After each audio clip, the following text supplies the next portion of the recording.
कल हम लोगों ने बहुत विस्तृत रूप से चर्चा की कि वास्तविक धर्म क्या है। सा वै पुंसो परो धर्म यतो भक्तिरदोक्षजे अहेतुकीय प्रतिहता ये आत्मा सुप्रसिद्धि। भागवत के शुरू में ये धर्म की व्याख्या है,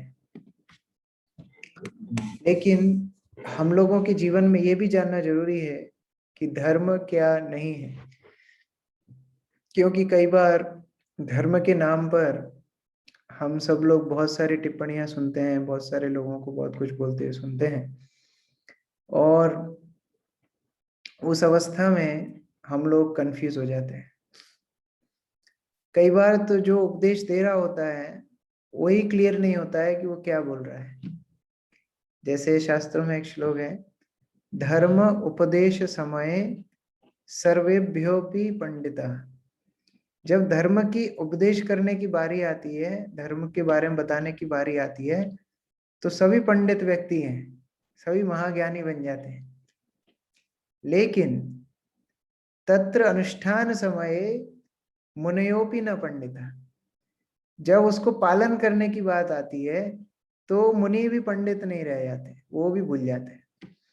जैसे एक बार एक व्यक्ति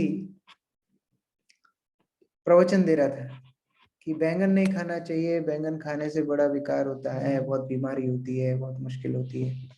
तो ऐसे बैंगन नहीं खाने के ऊपर बड़ा प्रवचन दिया उसने। फिर उसी दिन किस्मत से उसकी पत्नी ने बैंगन की सब्जी बनाई थी घर पे, तो उसको दी नहीं। तो व्यक्ति बोलता है, अरे भाई मेरे को तुमने बैगन क्यों नहीं परोसा, बाकी सब परोस दिया, बैगन नहीं दिया तुमने। तो बोले आपने तो प्रवचन में दिया है ना, बोला ना कि बैगन नहीं खाना चाहिए, बैगन से तो बहुत मुश्किल होती है। बोले नहीं नहीं नहीं, वो प्रवचन वाले बैगन थे, ये दूसरे बैगन, ये खाने वाले बैगन है। तो प्रवचन वाले बैगन अलग है, खाने वाले बैगन अलग है। तो इसीलिए धर्म का उपदेश करते समय तो सबको मजा आता है, लेकिन जब पालन करने की बारी आती है तो बहुत मुश्किल हो जाती है। इसलिए आज हम चर्चा करेंगे कैसे हम लोग शुद्ध धर्म, जो कि भगवान की भक्ति है, वहां तक हम कैसे पहुंचे। देखिए, कलयुग में हम लोगों को भक्ति सिखाने के लिए भगवान श्री कृष्ण श्री चैतन्य महाप्रभु के रूप में आए। जैसे कोई टीचर अपने बच्चों को ABC खुद हाथ से लिखना सिखाती है, हाँ, उसी तरह श्री चैतन्य महाप्रभु कृष्ण स्वयं है, लेकिन स्वयं की भक्ति कैसे करना है वो सिखाने के लिए खुद अवतार लेकर के आते हैं। और चैतन्य महाप्रभु का एक गुण था, वो अपने भक्तों को अपने से भी ज्यादा श्रेष्ठ प्रस्तुत करने में उनको रुचि रहती।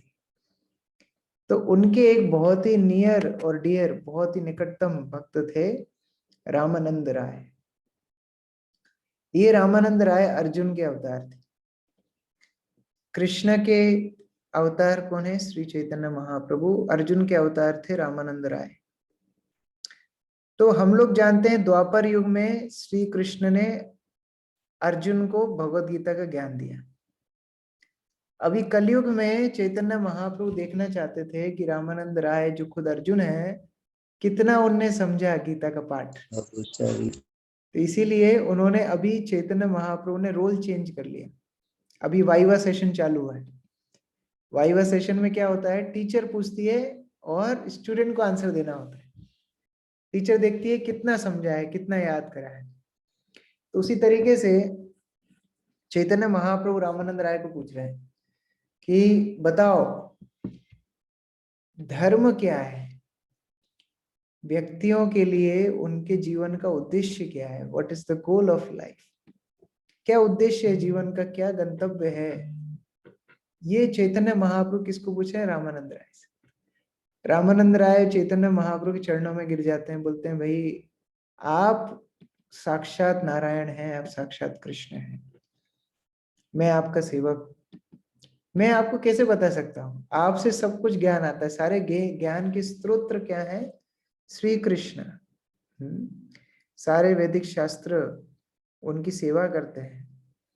तो उन ऐसे व्यक्ति खुद प्रश्न पूछ रहे हैं तो आंसर देना कितना कठिन होगा। लेकिन चैतन्य महाप्रभु देखना चाहते हैं कि रामानंद राय कितना समझे हैं, तो भक्त को ज्यादा श्रेष्ठ बनाने के लिए भक्त से पूछ रहे हैं। बताओ जीवन का उद्देश्य क्या है? तो रामानंद राय बोलते हैं, स्वधर्म आचरणे विष्णु भक्ति है। रामानंद राय बोल रहे हैं कि अपना धर्म को पालन करना, स्वधर्म, अपने कर्तव्यों का पालन करना ही वास्तव में भक्ति का गंतव्य है, जीवन का उद्देश्य है। जैसे कि भगवान भगवत गीता में बोलते हैं ना, चातुर्वर्णम मया सृष्टम गुण कर्म विभागश। मैंने लोगों के गुणों के अनुसार, उनके कर्मों के अनुसार 4 वर्णों में उनको विभाजित किया है। क्या है वो 4 वर्ण? ब्राह्मण, क्षत्रिय, वैश्य और शूद्र। ये 4 वर्णों में भगवान ने गुण कर्म के हिसाब से विभाजित किया है समाज को। लेकिन आजकल हम देखते हैं ब्राह्मण नाम पे ब्राह्मण कौन है? ब्राह्मण बोल के वास्तव में कोई ब्राह्मण बचा नहीं है। पहले के यज्ञिक ब्राह्मण लोग मंत्र से अग्नि प्रज्वलित करते थे। अभी तो माचिस खाली होती है यज्ञ में, कैसे तो कैसे आग जलाना है। उस तरह जो शुद्ध ब्राह्मण नहीं बचा है, शुद्ध यज्ञ कैसे होंगे? क्षत्रिय के नाम पे हमारे पास कौन क्षत्रिय? पहले क्षत्रिय सबसे पहले सेना के सबसे आगे खड़ा होता था, क्षत्रिय लड़ाई करने के लिए राजा पहले खड़ा होता। अभी जो मिलिट्री जनरल है वो तो बैठता है बंकर में, अंदर बैठे कंप्यूटर चलाता है, और जो प्यादे हैं सैनिक है वो युद्ध में लड़ाई करते, वो बेचारे मरते जाते, मेडल मिलता है बाद में कैप्टन को। तो उस तरह जो चतुर्वर्ण, जो वर्णाश्रम सिस्टम है, वो वास्तव में अभी आसुरिक हो गया है। अभी लोग अपने मनमौजी तरीके से चलते हैं।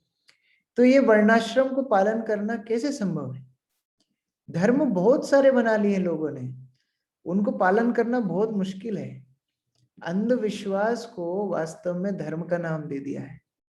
अंधविश्वासों पे हमारा धर्म चल रहा है। लोग अपने अपने कुल देवता बना लिए हैं, ग्राम देवता बना लिए हैं, परिवार के देवता बना लिए हैं, अलग अलग पूजाओं में हम लोग संलग्न हो गए हैं, जिनका शास्त्रों में कोई उल्लेख ही नहीं, लेकिन उनको छोड़ने से डर लगता है। जैसे एक बार एक नास्तिक व्यक्ति था, एकदम नास्तिक, वो एक बहुत बड़ी बिल्डिंग बनाता है, 14-15 माले की बिल्डिंग। वो भी गृह प्रवेश के टाइम पे पूजा रखता है। तो उनका एक जो दोस्त था जो धार्मिक था, वो जाकर पूछता है, भाई तुम तो नास्तिक हो, तुम पूजा क्यों कर रहे हो? बोले अगर बाई चांस भगवान होगा, बाई चांस इतनी बड़ी बिल्डिंग बनाई गिर गई तो बाई चांस होगा तो क्या बुरा लगता है? 100-500 रुपए की पूजा करने में अपना क्या बिगड़ता है? तो वास्तव में ये अंधविश्वासों पे, ये रूढ़िवादी पंथाओं को हमने धर्म का नाम दे दिया है, लेकिन वास्तव में धर्म इससे बहुत ऊपर है। लोगों को पता भी नहीं होता वो क्या चर्चा कर रहे हैं। मैं कभी क्लास दे रहा था, उधर एक उदाहरण एक याद आया। एक बार एक गांव में एक आदमी बैठा था, नदी के किनारे रो रहा था, बहुत जोर जोर से फुट फुट के रो रहा था। तो कुछ महिलाएं आई, उनको पूछती, भाई तुम क्यों रो रहे हो? तो बोलता है, सारगो सिंह मर गया। अच्छा, सारगो सिंह मर गया? तो ये महिलाएं भी रोने लगी, फुट फुट के रोने लगी। ये जाती है, साथ में कुछ ब्राह्मण लोग निकल रहे होते, वो पूछते, भाई क्या हुआ? बोले सारगो सिंह मर गया। वो ब्राह्मण लोग भी रोने लगते हैं, वो फुट फुट के रो रहे होते हैं, साथ में कोई व्यापारी लोग जा रहे हैं, वो पूछते हैं, वो भी फुट फुट के रोने लगते हैं। इस तरह पूरा गांव रोने लगता है। तो एक व्यक्ति पूछता है, भाई ये सारगो सिंह है कौन? कौन है सारगो सिंह? बोले अरे वो तो मालूम ही नहीं सारगो सिंह कौन है। तो वो बोले थोड़ा वो व्यापारियों को पूछे, वो तुमको बताया ना। व्यापारी बोले हमको ही मालूम नहीं सारगो सिंह कौन है। वो जाके पूछे, महिलाओं को पूछे, उनको भी नहीं मालूम। लास्ट में वो व्यक्ति के पास पहुंचे जो रो रहा था। बोले भाई सारगो सिंह है कौन? सब लोग रो रहे हैं। बोले सारगो सिंह मेरा गधा है, वो सुबह मर गया था, मैं उसके लिए रो रहा था। तो किसके लिए हम रो रहे हैं, किसके लिए क्या कर रहे हैं, यही मालूम नहीं है। धर्म का नाम हमने दे दिया। हाँ ये धर्म है, वास्तव में मनोधर्म है। मन में इमेजिनेशन करके कुछ धर्म बनाने। जैसे वृंदावन में एक हाउ बिलाव है, आप लोग वृंदावन जाएंगे, हाउ बिलाव का दर्शन करेंगे। हाउ बिलाव क्या है? हाउ बिलाव कोई है नहीं, लेकिन जब कृष्ण बलराम खेलते थे तो इतना रम जाते थे कि बहुत लंबे टाइम खाना डिस्टर्ब हो जाता था। तो यशोदा माता को चिंता होती थी, अरे ये खाते नहीं पीते नहीं, धूप में खेलते रहते हैं। रोहिणी माता बुलाने जाती थी तो भी नहीं आते थे। यशोदा माता बुलाने जाती तो भी नहीं आते थे। ऐसे जैसे तैयार हो भी जाए तो बाकी दोस्त बोलते थे यदि तुम अभी जाओगे गेम के बीच में कल से तुमको खिलाएंगे नहीं। तो कृष्ण बलराम डर जाते थे, अरे अभी कल से दोस्त लोग खिलाएंगे नहीं फिर हम कहाँ जाएंगे, साथ में कौन खेलेगा हमारे। तो वो खाना खाने के लिए जाते नहीं थे। तो एक दिन यशोदा माता आई, बोली अगर तुम मेरे साथ नहीं चलोगे तो हाउ बिलाव तुमको खा जाएगा। बोले हाउ बिलाव कौन है? बोले हाउ बिलाव बहुत बड़ा है, 4 पैर पे चलता है, बहुत लंबे लंबे उसके दांत है, बच्चों को खा जाता है। तो कृष्ण बलराम बोले अरे ऐसे थोड़ी होता है, हमने थोड़ा हाउ बिलाव कौन है देखा ही नहीं आज तक। तो यशोदा माता बोली अरे हाउ बिलाव आ रहा है, हाउ बिलाव आ रहा है, भागने शुरू कर दी। तो जब वो भागना शुरू करी तो कृष्ण बलराम सच में डर गए। बोलते मम्मी मम्मी हमको छोड़ के क्यों जा रहे हो। यशोदा माता के पीछे कृष्ण बलराम भागना शुरू करते। भाग के यशोदा माता नंद भवन में आ जाती है, उनको बोलती है अभी हाउ बिलाव बाहर है, जल्दी जल्दी खाना खा लो, उनको खाना खिला देती। और कृष्ण बलराम नंद महाराज को बताते हैं कि बाबा बाबा आज तो हाउ बिलाव था, हमको खाने वाला था, माता ने बचा लिया, हम लोग भाग के आ गए, घर में छुप गए। तो नंद महाराज हंसने लगे क्योंकि उनको पता है हाउ बिलाव जाने कोई चीज ही नहीं है। लेकिन क्या होता है, इस तरह जो कथा होती है, माँ बाप कुछ डर बैठाने के लिए या समाज में कुछ व्यवस्था बैठाने के लिए, लोग थोड़ा डर बैठाने के लिए इस तरह कोई पंथाएं बना देते हैं, वो पंथाओं को हम धर्म का नाम दे देते हैं। अरे ऐसी सिचुएशन में आप भक्ति नहीं कर सकते, अरे आप शूद्र हो, आप जाति से निकृष्ट हो, आप गीता पढ़ने का अधिकार नहीं रखते। भाई जो जितना बीमार है उसको दवाई की ज्यादा जरूरत है। हम लोग जब गीता प्रचार करने के लिए जाते हैं, कई लोग बोलते हैं अरे अरे अरे हम नॉनवेज खाते हैं, हम गीता हाथ नहीं लगा सकते। हम बोलते हैं आपके लिए तो लेके आए, जो भक्त है 16 माला जप करा उसको थोड़ी जरूरत है। आप नॉनवेज खाते इसलिए तो आपके लिए लेके आए, आपको तो पढ़ने की पहले जरूरत है, आपको तो सुधरना है। कई बार घर में कोई मृत्यु हो जाती है, कुछ तरह सूतक लग जाता है, हम लोग सब छोड़ देते हैं, माला जप माला हरिनाम भक्ति सब छोड़ दे, अरे घर में सूतक लग गया। वही तो समय भगवान को ज्यादा याद रखने का है।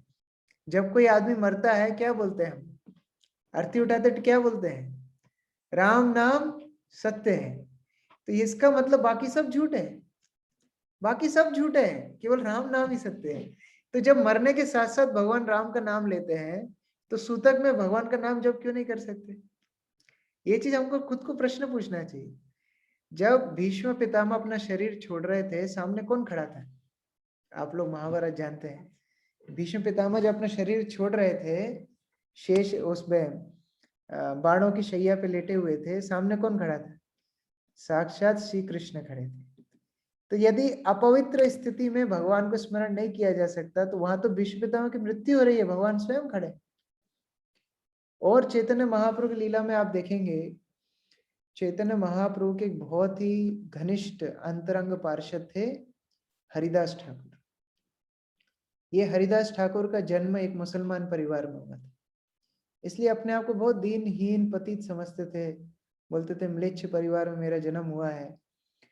कभी भी अपने जीवन में जगन्नाथ मंदिर के अंदर नहीं गए। पुरी में रहते थे, जगन्नाथपुरी में रहते थे, लेकिन अपने आप को इतना नीच समझते थे, कभी भी जगन्नाथपुरी के जगन्नाथ मंदिर में अंदर नहीं गए।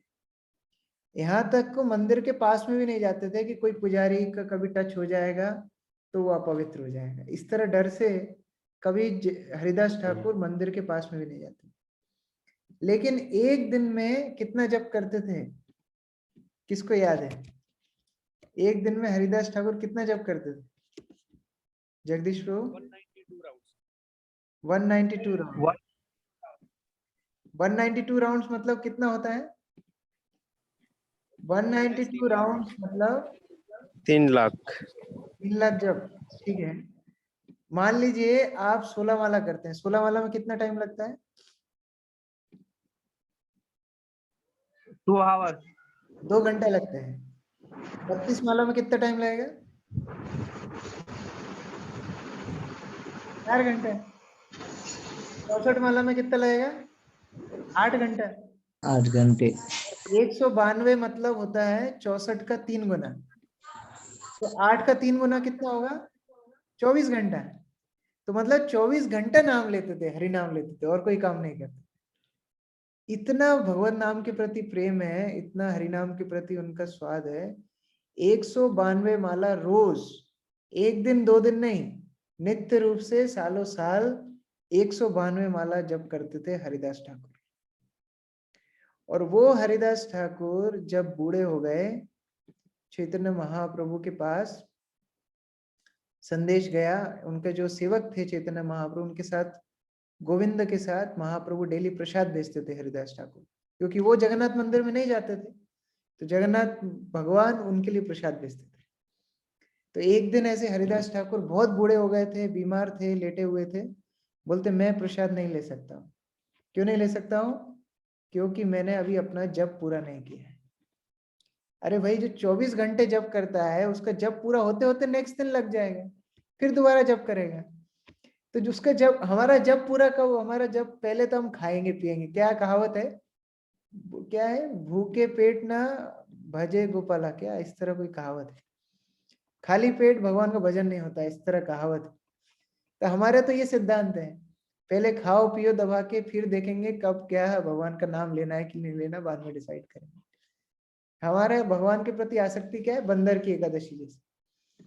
बंदर ने एक बार, बंदरों के समाज ने डिसाइड किया कि हम एकादशी व्रत करें, तो सब बंदरों ने मीटिंग किया, हाँ एकादशी करेंगे, एकादशी करने से बहुत फायदा होता है। सब बंदर इकट्ठे हुए। तो एक बंदर ने बोला, अरे एकादशी तो हम करेंगे, मान लो एकादशी करके इतना हम कमजोर हो जाएंगे कि हम फिर डाली पे चढ़ नहीं पाएंगे, तो क्या डाली पे चढ़ के बैठ जाते हैं, पहले से डाली पे चढ़ के बैठ जाते हैं, बाद में एकादशी का पारण करने के लिए फल तोड़ना पड़ेगा ना, तो डाली पे चढ़ के बैठ जाते हैं। सब डाली पे बैठ गए। फिर दूसरा बंदर बोलता है, अरे डाली पे तो हम बैठ गए, फिर इतने कमजोर हो जाएंगे एकादशी व्रत करने के बाद कि फल तोड़ने की शक्ति नहीं रहेगी, तो एक काम करते हैं, फल तोड़ तोड़ के रख लेते हैं, जिससे जो जैसे ही एकादशी पूरी होगी तो फल खा लेंगे। तो फल तोड़ लिए सबने। फिर तीसरा बोलता है, भाई इतना कमजोर यदि हो गए कि फल को हम छील नहीं पाएंगे, गुठली नहीं निकाल पाएंगे, तो कैसे खाएंगे, तो पहले से निकाल के रख लेते हैं फल। ठीक है, हमने गुठली निकाल के, केला वेला छील के सब रख लिया, जो आम आम वगैरह की गुठली निकाली, केला वेला छील के सब रख लिए, बोले जैसी द्वादशी आई खाएंगे। तो फिर एक और चतुर वानर बोला कि अरे भाई, अगर बाद में मुंह में रखने की शक्ति नहीं रहेगी तो क्या, अभी बांट लो, सब अपने अपने हिस्से का मुंह में रख लो, तो बाद में जैसी द्वादशी आएगी वैसे चबाना शुरू करेंगे। तो उन्होंने मुंह में रख लिया सबने अपने अपने बंदरों ने। फिर एक बोला, अरे चबाने की भी शक्ति नहीं रही तो क्या अभी से चबा लो, तो हो गई बंदरों की एकादशी का हरे कृष्ण। तो ऐसे हमारी प्रेरणा रहता है, हमारी भक्ति में दृढ़ता इतनी कमजोर है। लेकिन हरिदास ठाकुर की क्या दृढ़ता थी, जब तक 3 लाख नाम रोज पूरा नहीं होगा कुछ भी नहीं खाएंगे। वो हरिदास ठाकुर जब अपने अंतिम समय में थे, चैतन्य महाप्रभु जो साक्षात कृष्ण है सामने खड़े होकर के नृत्य कीर्तन कर रहे थे। आप सोचिए, हम भगवान के पास जाना चाहते हैं, जो भक्त भगवान के प्रति समर्पित होते हैं, भगवान उनके पास में रहते हैं। तो हरिदास ठाकुर के सामने चैतन्य महाप्रभु नृत्य कर रहे थे, और हरिदास ठाकुर ने जब अपना शरीर छोड़ा, तो हरिदास ठाकुर का शरीर स्वयं चैतन्य महाप्रभु लेकर के जाते हैं, समुद्र में स्नान कराते हैं, उनको समाधि देते हैं, और नृत्य कीर्तन करते हैं सब भक्तों के साथ मिलके, और फिर भगवान जगन्नाथ का प्रसाद सबको खिलाते हैं। तो ये होता है भक्त का, चाहे किसी का जन्म हो चाहे किसी की मृत्यु हो, हरिनाम कभी नहीं छोड़ना है, भक्ति कभी नहीं छोड़ना है। ये भगवान का नाम, भगवान की भक्ति पवित्र करने वाली है। सूरज को जैसे कोई अपवित्र नहीं कर सकता। मान लो कोई गंदा सामान भी पड़ा है, सूर्य की किरण उस पर पड़ती है, सूर्य उसको पवित्र करता है, लेकिन सूरज को कोई अपवित्र नहीं कर सकता। ऐसे ही भगवान का नाम इतना पवित्र है, उसको कोई अपवित्र नहीं कर सकता। इसलिए चैतन्य महाप्रभु ने शिक्षाष्टक में क्या बताया है, नाम नाम अकारी बहुधा निज सर्वशक्ति तत्रार्पिता नियमितेन स्मरणेन काल। ये हरिनाम का नाम लेने के लिए, ये हरिनाम हरे कृष्ण कृष्ण कृष्ण हरे हरे, हरे राम राम राम हरे हरे, ये हरे कृष्ण महामंत्र का जप करने के लिए कोई भी नियम नहीं है। उठते बैठते गाते सोते, बिना नहाए, नहा करके, माताजी लोग जो अपवित्र स्थिति में रहती, कोई भी स्थिति में हरिनाम हमेशा ले सकते हैं हम। कोई नियम नहीं हरिनाम लेने, क्योंकि इतना पवित्र है, ये हमारी अतीत स्थिति से हमको उठाने वाला है। हम रूढ़िवादी नहीं है, हम लोग वास्तव में भगवान के भक्त बनना चाहते हैं। एक सन्यासी थे जो श्रीरंगम में रहते थे, उनका नाम था पाराशर भट्ट। ये पाराशर भट्ट इतना भगवान के उत्तम भक्त थे, बहुत सारे शिष्य इनके साथ रहते थे। तो उनके आश्रम के सामने से रोज एक महापंडित निकलता था, वो पंडित के भी बहुत सारे फॉलोअर थे, लेकिन ये पाराशर उनको देखते भी नहीं थे। तो शिष्यों को बड़ा विस्मय होता था, अरे इतना बड़ा पंडित जाता है, हमारे गुरुजी इसको देखते भी नहीं। और उसके जाने के बाद एक ब्राह्मण आता था, फटे पुराने कपड़े पहन के, श्लोक भी ठीक से बोलना नहीं जानता था, भगवान का नाम लेता था। उसको ये पाराशर बड़ा सम्मान देते थे, उसको भिक्षा देते थे, सम्मान देते, उससे बात करते थे। तो इनको बड़ा कंफ्यूजन हुआ शिष्यों को। शिष्यों ने पूछा, गुरुजी ऐसा क्यों करते हैं आप? इतना बड़े पंडित जी डेली जाते हैं, उनको तो आप देखते भी नहीं। ये ब्राह्मण जाता है, इसको डेली देखते हैं, क्या बात है? बोले कल दिखाता हूँ। अगले दिन उन्होंने उस पंडित को बुलाया, सादर सत्कार करके बिठाया और उसको बड़ा बढ़िया खाने के लिए दिया। उसको बढ़िया बहुत सम्मान करने के बाद प्रश्न पूछा, परतत्व किम? परतत्व कौन है, ईश्वर कौन है? ये क्वेश्चन सुन के वो धीरे से बोलता है, देखो मैंने बहुत शास्त्र पढ़े, मेरे को मालूम नहीं है कि परतत्व कौन है, लेकिन मेरे शिष्यों के सामने बोलना नहीं, उनको पता पड़ेगा तो मेरे को फॉलो करना बंद कर दें। तो ये पाराशर हंसने लगे, बोले ठीक है अब आप जा सकते हैं। वो पंडित चला गया। इसके बाद वो ब्राह्मण आया भिक्षा मांगने के लिए, उसको भी पाराशर ने बिठाया। बोले आपसे तो बहुत दिन आपको भिक्षा दी, आज हमको प्रश्न करना है, परतत्व किम? तो ये ब्राह्मण बोलता है, भाई आप इतने बड़े साधु है, क्या मेरे से क्या प्रश्न पूछेंगे? नहीं नहीं, बोले आप बताइए, परतत्व किम? पूरे सृष्टि, पूरे ब्रह्मांड में सर्वश्रेष्ठ कौन है? तो ये ब्राह्मण को बहुत गुस्सा आया, बोले आपके घर का अन्न मुझे नहीं खाना चाहिए था इतना दिन। आप श्रीरंगम में रहते हैं, आपको इतने सारे फॉलोअर हैं, डिसाइपल हैं, आपको इतना नहीं पता ये रंगनाथ भगवान विष्णु परतत्व है? अगर आपको ये नहीं मालूम तो मेरा आपसे कोई संबंध नहीं है। तो पाराशर मुनि शिष्य को बोलते, देखो ये अंतर है, वो पंडित बना फिर रहा है, बहुत धार्मिक बना फिर रहा है, लेकिन इतना ही नहीं पता है भगवान कौन है। और दूसरे हाथ पे ये ब्राह्मण देखो, गरीब है, दरिद्र है, लेकिन इसका विश्वास देखो, केवल अनाज के लिए इसने पलटी नहीं मारी कि हाँ ठीक है आप ही महान, ऐसा नहीं है। जो विष्णु को नहीं जानता है उसको हम स्वीकार नहीं करते। एक बहुत प्रमुख सन्यासी भारतवर्ष में, सब लोग बहुत सम्मान करते हैं उनका। उनकी एक वीडियो आ रही थी, उसमें एक व्यक्ति उनको प्रश्न पूछता है कि मुझे आप बताइए कि मेरे को धन नहीं मिल रहा है, धन की प्राप्ति कैसे हो? देखिए साधुओं का काम ये सब नहीं है, इसके लिए कैरियर काउंसलिंग सेमिनार करेंगे तो ज्यादा फायदा मिलेगा। कैरियर काउंसलिंग करेंगे तो ज्यादा फायदा मिलेगा, कोई इंटरप्रेन्योरशिप के सेमिनार अटेंड करेंगे तो ज्यादा फायदा मिलेगा। साधुओं का काम धन दौलत ये देना थोड़ी है। लेकिन ये साधु क्या बता रहे हैं, आप विष्णु सहस्त्र नाम का पाठ करो, ये वाला नाम का पाठ करो, इससे आपको धन की प्राप्ति होगी। और उसको पूछ रहे भाई तुमको जनेऊ वनेऊ है कि नहीं, तुम्हारा उपनयन संस्कार हुआ कि नहीं, इस तरह प्रश्न पूछ रहे हैं। तो चेला और गुरु दोनों ही ढालम डोल है, दोनों ही ढालम डोल। ना चेले को पता है किस तरह प्रश्न गुरु को पूछना चाहिए, ना गुरु को पता है किस तरह चेले को रास्ता दिखाना चाहिए। क्योंकि इस तरह धर्म मनोधर्म है, मन के हिसाब से गणित धर्म है। ये धर्म अर्थ काम मोक्ष से हमको छूटना है। लोग धर्म अर्थ काम मोक्ष को ही अपना जीवन का लक्ष्य मानते हैं, लेकिन इससे हमें छूटना है, इस तरह के धर्म से छूटना है। ये लोग क्यों मनोधर्म का पालन करते हैं? क्योंकि अर्थ, धर्म के बाद क्या होता है? अर्थ, कोई चीज प्राप्त करने की इच्छा होती है, इसीलिए मन्नतें मांगते हैं, इसलिए कर्म कांड करते हैं, इसलिए यज्ञ करते हैं, इसलिए जाप करते हैं, कुछ प्राप्त हो जाए, भगवान से भी फायदा निकालने की कोशिश करते हैं। एक कहावत है ना कि एक डाकनी भी 7 घर छोड़ के एक घर लूटती है, इस तरह कहावत है। लेकिन हम लोग किसी को नहीं छोड़ते, भगवान को भी नहीं छोड़ते। भगवान से भी कैसे फायदा निकालेंगे वो हम लोग हमेशा सोचते रहते हैं। तो इस तरह जो व्यक्ति होते हैं अर्थ के पीछे भागते हैं, बाहर से लगता है बहुत धार्मिक है, लेकिन उनके अंदर भक्ति बिल्कुल भी नहीं होती। जैसे एक बार संत तुकाराम, आप लोग जानते होंगे तुकाराम, महाराष्ट्र के बहुत प्रमुख संत हैं, बहुत प्रचलित हैं। तो तुकाराम बहुत भगवान के शुद्ध भक्त थे, भगवान का नाम संकीर्तन करते थे, घंटों घंटों भगवान का गुणगान करते थे। एक दिन ऐसे ही मंदिर में बैठ के भगवान का गुणगान कर रहे थे, तो वो गुणगान करते करते करते बहुत रात हो गई। जितने लोग थे धीरे धीरे सरकने लगे, खिसकने लगे, जाने लगे।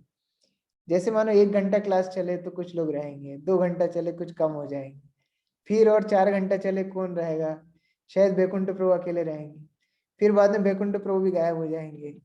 तो इस तरह होता है। तो वो तुकाराम महाराज रात तक कीर्तन करते जा रहे थे, करते जा रहे थे, करते जा रहे थे, आदमी खिसकते जा रहे थे, गायब होते जा रहे थे, एक आदमी बैठा हुआ था। तो बाद में जब तुकाराम महाराज ने बाद में रात में फाइनली अपना कीर्तन बंद किया, तो बोले भाई तुम बहुत भाग्यशाली हो, तुम्हारा इतना भगवान के प्रति रुचि है, सब लोग चले गए, तुम अकेले बैठे हो। वो बोलता है साहब कोई रुचि उची नहीं है, जो चादर पे आप बैठे हो ना वो चादर मेरी है, मेरे को चादर लेके जाना है इसलिए बैठा था। तो ये होता है अर्थ की कामना से भगवान के पास जाना, धर्म अर्थ, इसमें आदमी फंसा रहता है। उनको मालूम ही नहीं है कि भगवान वास्तव में ये सब देने के लिए नहीं है। ये सब तो ये दुनिया हमको दे देगी ना, धन पैसा दौलत, ये आराम, ये सब तो होटल में भी मिल जाएगा, इसके लिए भगवान के पास जाने की क्या जरूरत है। लेकिन लोग वह क्या सोचते हैं, भगवान वास्तव में हमारे ऑर्डर सप्लायर है। प्रभुपाद एक कहानी सुनाते थे, एक बुढ़िया, एक बूढ़ी महिला बहुत ज्यादा मेहनत करती थी, लकड़ी काटती वहां से लेके आती, बहुत परिश्रम करती। एक बार बड़ी हताश निराश हो गई, लकड़ी उससे उठ नहीं रही थी, उसने वो बंडल बना लिया लकड़ी का लेकिन उठ नहीं रही थी। तो जंगल में बड़ी चित्कार करके बहुत दुख से भगवान को पुकारती है, हे भगवान मेरी मदद करो। साक्षात कृष्ण सामने आके खड़े हो गए, साक्षात। वो बढ़िया से बोलते हैं, वाह बढ़िया, तुम्हारे बात से, तुम्हारी पुकार से मैं बहुत, मेरे को तुम्हारे ऊपर दया आई, मैं तुम्हारे सामने आके खड़ा हो गया, मांगो तुमको क्या चाहिए। वो बढ़िया बोलती है, ये लकड़ी की डगरी मेरे से उठ नहीं रही, उठा के मेरे सिर पे रख। हमारे साथ यही स्थिति होती है, भगवान सामने है, क्या मांगना है वो नहीं मालूम, धर्म अर्थ काम मोक्ष इसमें ही फंसे रहते, क्या मांगना है वही नहीं मालूम, स्वार्थ परायण है। इतने जीवन में यही करा ना, धर्म अर्थ काम मोक्ष में फंसे रहे, तो अभी वही आदत पड़ गई। आदत इतनी आसानी से जाती नहीं। जैसे एक एक जेब कतरा था, वो लोगों की जेब काटता था, उसका बिजनेस बड़ा बढ़िया चल रहा था, वो बड़ा करोड़पति बन गया। तो वो भगवान को प्रार्थना करता है कि मेरी ऐसी व्यक्ति से, ऐसी महिला से शादी हो जाए जो भी जेब कतरी हो। तो उसको किस्मत से एक ऐसी पत्नी भी मिल गई, वो जेब कतरी। तो दोनों पार्टनरशिप में बढ़िया पति पत्नी जेब काटते थे लोगों की, और बढ़िया चोरी करते थे, कोई की नेकलेस चोरी, कोई का हार चोरी, कोई का पर्स चोरी, बढ़िया उनका चल रहा था। अब वो भगवान से प्रार्थना करते हैं, हे भगवान ऐसा पुत्र हमें हो जाए कि हमारे खानदान का नाम आगे रोशन करे, हमने जो परंपराएं चलाई हैं जेब कतरे करने की, वो हमसे ही बड़ा आगे, बोलते हैं ना बाप 10 नंबरी बेटा क्या, ऐसे कोई कहावत है, कोई को याद है? हाँ, बेटा 1 नंबरी बाप 10 नंबर, हाँ इस तरह से, बेटा बाप 1 नंबरी बेटा 10 नंबरी, इसे कुछ जो भी हो, आगे जाके और बड़ा खतरा बना। तो ऐसे ही स्थिति में उन्होंने प्रार्थना की, तो उनको जो बेटा हुआ ना, उसका हाथ ऐसा चिपका हुआ था छाती से। तो उनको बहुत टेंशन हुआ, अरे ऐसे जैसे तो पुत्र हुआ, अब इसका हाथ चिपका हुआ है, ये कैसे जेब कतरा बनेगा, ये तो हमारे खानदान का नाम डुबा देगा। बहुत डॉक्टरों के पास गए, कोई कोई इलाज नहीं दे पा रहा है।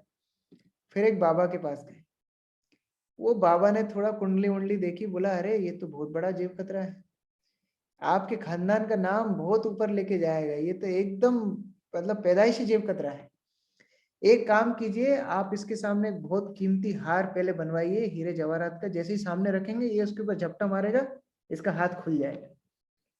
तो पति पत्नी ने वैसे ही किया, बहुत सुंदर एक हार खरीद करके लेके आए, जैसे ही बच्चे के सामने रखा, बच्चे ने अपना हाथ खोल के उसको झपटा मारा। तो जैसे ही झपटा मारा, उन्होंने एक देखा, एक अंगूठी उसके हाथ से नीचे गिरी। तो हुआ क्या था, जैसे ही इसने जन्म लिया था, वैसे ही नर्स की अंगूठी चोरी कर ली और वो पकड़ के ऐसे बैठा। तो जब बड़ा हार मिला तब उसने अंगूठी छोड़ी, हार पकड़ी। तो ये होता है पैदाइशी पैदाइशी हमारा स्वार्थ परायण था, आदत पड़ गई धर्म अर्थ काम मोक्ष। अभी डर लगता है, जब शास्त्रों में पढ़ते हैं सब कुछ भौतिक आसक्ति छोड़ना पड़ेगी, प्रार्थना करने में डर लगता है। ना धनम ना जन्म ना सुंदरिम कविताम व जगदीश कामय। अरे ऐसी ऐसी प्रार्थना है, प्रभु जी मत सिखा। ना धनम, धन भी नहीं, ना सुंदरिम, ना कविता, ना जन्म, कुछ भी नहीं। ऐसी ऐसी प्रार्थना मत ही, बोलने में डर लगता है। हमको तो वही प्रार्थना की आदत है, सुख संपत्ति घर आवे कष्ट मिटे तन का, यही आदत है हमको। तो ये ना धनम ना जन्म वाली प्रार्थना हमको डाइजेस्ट नहीं होती, क्योंकि जन्म जन्म की आदत है। तो जब चैतन्य महाप्रभु ने ये आंसर सुना, चैतन्य महाप्रभु बोलते हैं, भाई प्रभु कहे ए हो बाह्य, आगे कहो और। ये तो बाह्य चीज बोल रहे हो, ये बाहर की चीज है, ये शुद्ध भक्ति नहीं है, इसके आगे कुछ बोलो। तो फिर रामानंद राय बोलते हैं, कृष्ण कर्मापर्ण सर्व साध्य सार। अपने कर्मों को कृष्ण पे अर्पण करना, ये भक्ति है। ये सभी साधनों का सार है, ये सभी साध्यों का सार है। भगवान भगवद गीता में बोलते हैं ना, यत् करोषि यदश्नासि यत् जुहोसि ददासि यत् यत् तपस्यसि कौन्तेय तत्कुरुस्व मदर्पणम।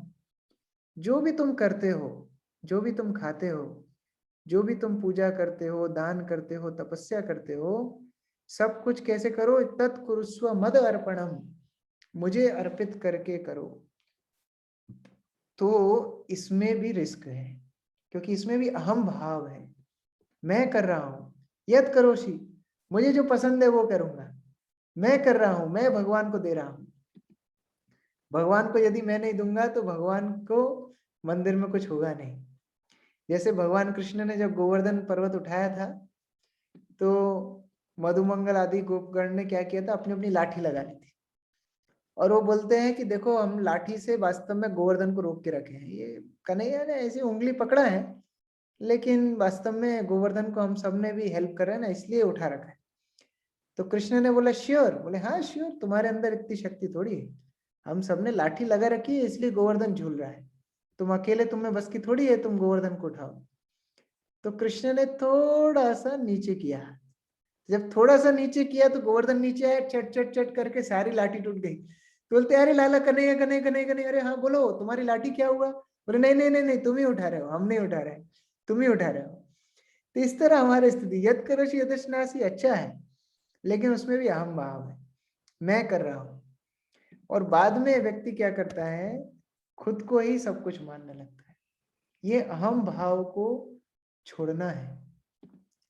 मान लीजिए हमारे घर में कोई बहुत इंपॉर्टेंट व्यक्ति आएगा, तो हम लोग वो करेंगे जो उसको अच्छा लगता है, वो नहीं करेंगे जो हम करते। लोग बोलते हैं ना, प्रभु जी हम तो चाय भी पीते हैं ना, तो उसमें तुलसी डाल के पीते हैं। अरे भाई, भगवान क्या चाय पीते हैं क्या?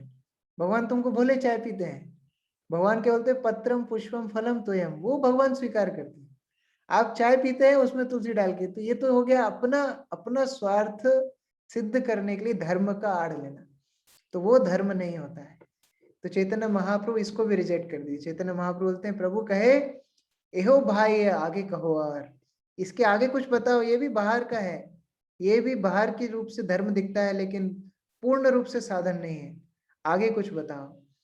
तो रामानंद राय बोलते हैं, स्वधर्म त्याग यही साध्य सार। वास्तव में स्वधर्म को त्याग करना, खुद की इच्छाओं को त्याग करना ही धर्म है, सबसे श्रेष्ठ है। भगवद गीता के आखिरी में क्या बताया है, सर्वधर्मान परित्यज्य मामेकम शरणम व्रज। सर्वधर्मान परित्यज्य, सब कुछ छोड़ के भगवान की शरण में जाना, यही धर्म है। और मां शुचा, तुम यदि ऐसा करोगे तो तुम्हें कोई डरने की जरूरत नहीं है, भगवान बोलते हैं। कृष्ण रेडी है हमारी सारी टेंशनों को लेने के लिए, हम रेडी नहीं है सब कुछ छोड़ने, हम रेडी नहीं है हमारी मुश्किलों को छोड़ने के लिए, हम रेडी नहीं है। इसीलिए भगवान बोलते हैं कि सब कुछ छोड़ोगे तो मैं तुम्हें मोक्ष दे दूंगा, मोक्ष इष्यामि मा शुचा, मोक्ष दे दूंगा।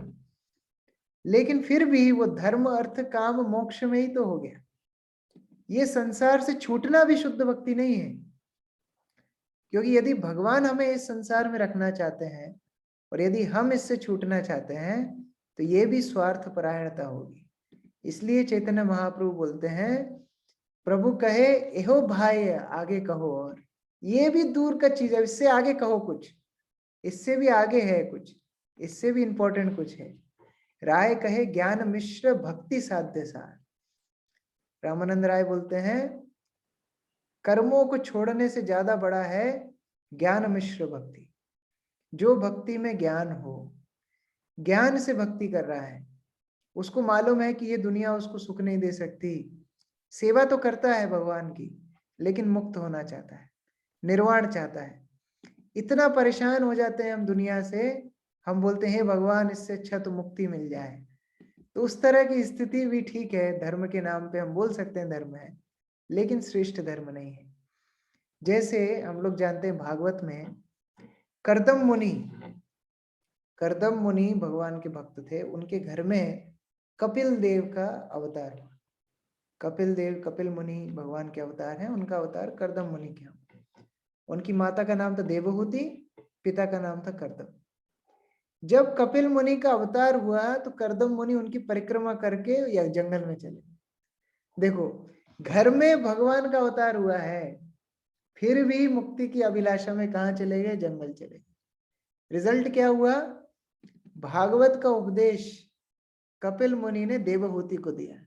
आज देवहूति अमर हो गई। कर्दम मुनि का नाम शायद लोग नहीं जानते होंगे, देवहूति का नाम सब जानते हैं, क्योंकि किताब भी प्रभुपाद ने प्रकाशन की, देवहूति नंदन कपिल देव की शिक्षा है। देवहूति नंदन नाम से भगवान प्रचलित होते हैं, कर्दम नंदन नाम से कौन नहीं जानता? कोई भी नहीं जानता। इसीलिए ये निर्वाण की इच्छा, मुक्ति की इच्छा भी भौतिक है, इसको भी धर्म नहीं बोलते हैं। देखिए, अधिकांश धर्म मुक्ति पे जाकर रुक जाते हैं। अधिकांश धर्म, चाहे हम इस्लाम को उठाइए, चाहे आप क्रिश्चियनिटी को उठाइए, चाहे आप सिख धर्म को उठाइए, चाहे आप हमारे हिंदू धर्म में, सनातन धर्म में अधिकांश संप्रदाय जो हैं, मायावादी हो चाहे अधिकांश संप्रदाय हो, मुक्ति तक ही बात करेंगे। मुक्ति के आगे उनका सोच विचार नहीं है। लेकिन ये कृष्ण भक्ति मुक्ति से आगे जाती है, क्योंकि मुक्त होना भी स्वार्थ परायणता है कि हमको बाहर निकलना है, हमको कुछ चाहिए, हमको मुक्त होना है। तो चैतन्य महाप्रभु उसको भी रिजेक्ट करते हैं। प्रभु कहे एहो भाई आगे कहो, और इसके आगे कुछ बताओ, ये भी बाहर की बात है, अंदर की कुछ बात बताओ। रामानंद राय कहते हैं, ज्ञान शून्य भक्ति साध्य सार। ये ज्ञान भी जहां शून्य हो जाए वहां शुद्ध भक्ति होती है। जहां भगवान का नाम हरे कृष्ण कृष्ण कृष्ण हरे हरे, हरे राम राम राम हरे हरे, भगवान का नाम जब भक्त करे, भगवान की आराधना करे, भगवान की लीलाओं का गुणगान करे, खुद के लिए कोई अभिलाषा ना हो, खुद की अभिलाषा से शून्य होके, अन्य अभिलाषिता शून्यम ज्ञान कर्मादि अनावृतम। शुद्ध भक्ति की डेफिनेशन, शुद्ध भक्ति की परिभाषा है अन्य अभिलाषाओं से मुक्त होना है। कोई भी अभिलाषा जो कृष्ण के अनुकूल नहीं है वो भक्ति नहीं है। शून्य होना है, अन्य अभिलाषित शून्यम ज्ञान कर्मादि अनावृतम। ज्ञानी हमको नहीं बनना है। उद्धव ज्ञानी थे, कितने बड़े ज्ञानी थे उद्धव। जब वृंदावन गए, गोपियों का प्रेम देखे तो सब भूल गए, बोले मुझे ये गोपियों की चरण की धूली चाहिए। ज्ञान कर्मादि अनावृतम अनुकूलेनु कृष्णानु, जो कृष्ण को अनुकूल हो, हमें अनुकूल हो ना हो। भगवान को यदि सुख है हमको नरक में रखने के लिए तो हम नरक में जाएंगे। ये भक्त का धर्म होता है, ये सबसे श्रेष्ठ धर्म है। एक बार भगवान द्वारका में बोलने लगे मुझे सिर दर्द हो रहा है, इतना सिर दर्द, भगवान लोटपोट खा रहा है, सिर दर्द हो रहा है। सारी रानियां परेशान हो गई, नारद मुनि को बुलाया, नारद मुनि को बोला अरे भगवान का सिर दर्द हो रहा है। नारद मुनि बोले एक ही दवाई है, यदि कोई भक्त अपनी चरण की धूली देगा तो कृष्ण का सिर दर्द सही हो जाए। रानी बोलते अरे ऐसे कैसे हम करेंगे, कृष्ण को अगर अपने पैर की धूल लगाएंगे तो हम तो नरक चले जाएंगे। नारद मुनि बोले ठीक है, किसी और के पास जाता हूँ। बहुत जगह गए, कोई भी देने के लिए रेडी नहीं। लास्ट में नारद मुनि वृंदावन जाकर के बोलते हैं कृष्ण को सिर दर्द हुआ है। गोपियां बोली कृष्ण को सिर दर्द हुआ है, कैसे उनके मुक्ति हो, कैसे सिर दर्द से छूटेंगे? बोले कि भक्त का चरण की धूली चाहिए। सारी गोपियों ने कुंटलों कुंटलों पैक करना शुरू कर दिया, हमारे पैर की धूली लेके जाओ। नारद मुनि बोलते तुमको मालूम है भगवान को अपने पैर की धूली दोगे तो क्या होगा? नरक में जाओगे। गोपियां बोलती हैं यदि हमारे करोड़ों करोड़ों जन्म नरक में निकलने से कृष्ण को 2 सेकंड भी सिर दर्द बंद होता है तो हमारे जीवन का उद्देश्य पूरा हो जाएगा। ये भक्त का स्वभाव होता है। भक्त की एक ही इच्छा है कृष्ण अनुशीलनम, कृष्ण को क्या अच्छा लगता है वो हम करेंगे। देखिए 12 महाजन भगवान के शुद्ध भक्तों में से एक भक्त है यमराज। क्या सेवा दी है भगवान ने? सारे पापी लोगों को पनिशमेंट देना है। कितने पापी? डेली कोरोना वायरस से तो कुछ ज्यादा ही जा रहे हैं यमराज के पास। कितने जा रहे हैं? करोड़ों करोड़ों लोग। केवल उनके पापों का दंड देना है। लेकिन क्योंकि भगवान ने वो सेवा दी है, यमराज हंसते हंसते सेवा करते हैं। एक भक्त के लिए कितना कठिन काम है किसी को दंड देना, लेकिन भगवान की सेवा के लिए करते हैं। तो इसलिए हमारा धर्म कोई भी मनोधर्म नहीं होना चाहिए। किसी भी प्रकार का धर्म अर्थ काम मोक्ष परो धर्म नहीं है।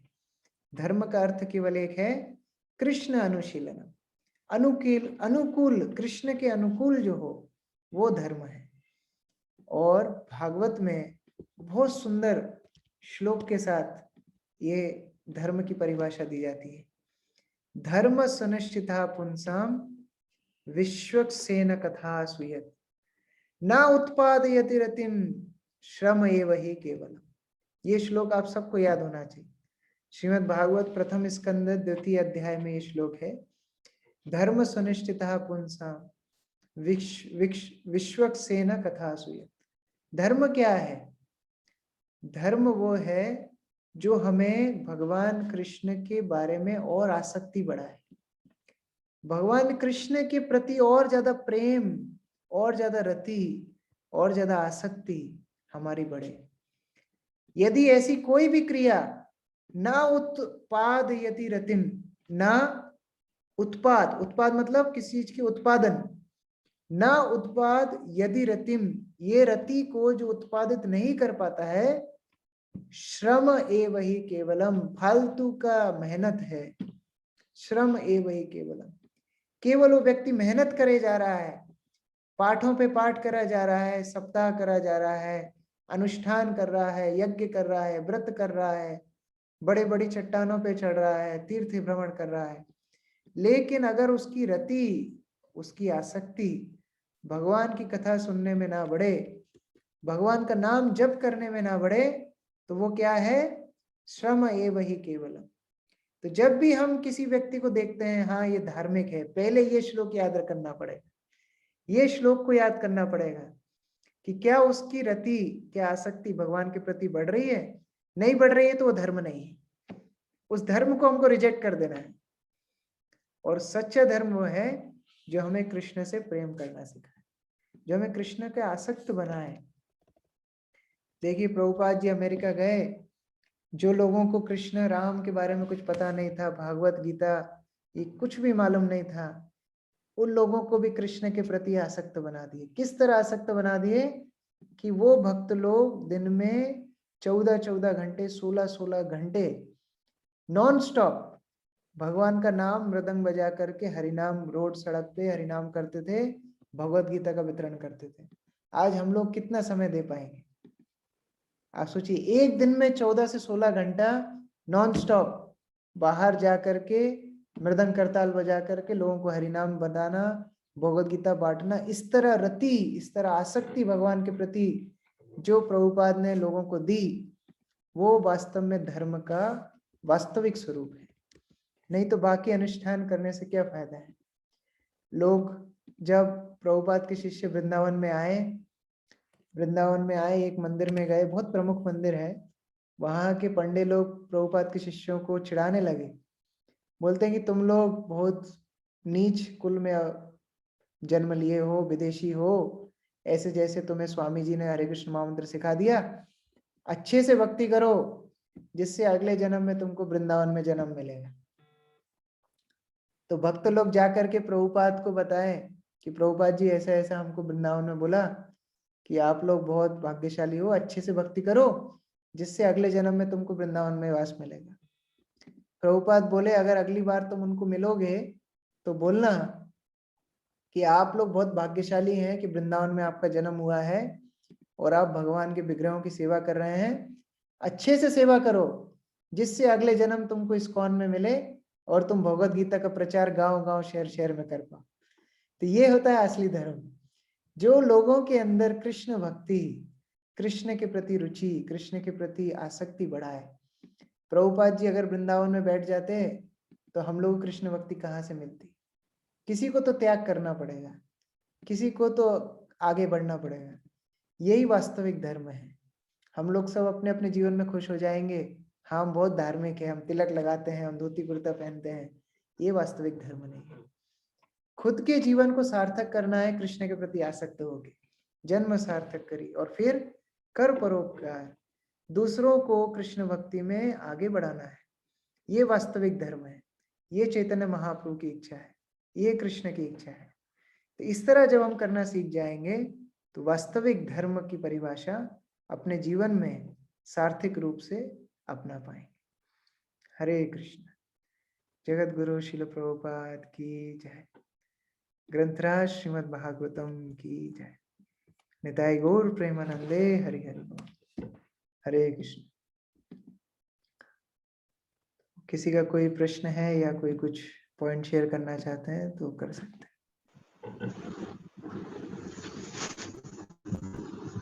हरे कृष्ण प्रभु जी। हरे कृष्ण। दंडवत प्रणाम प्रभु जी।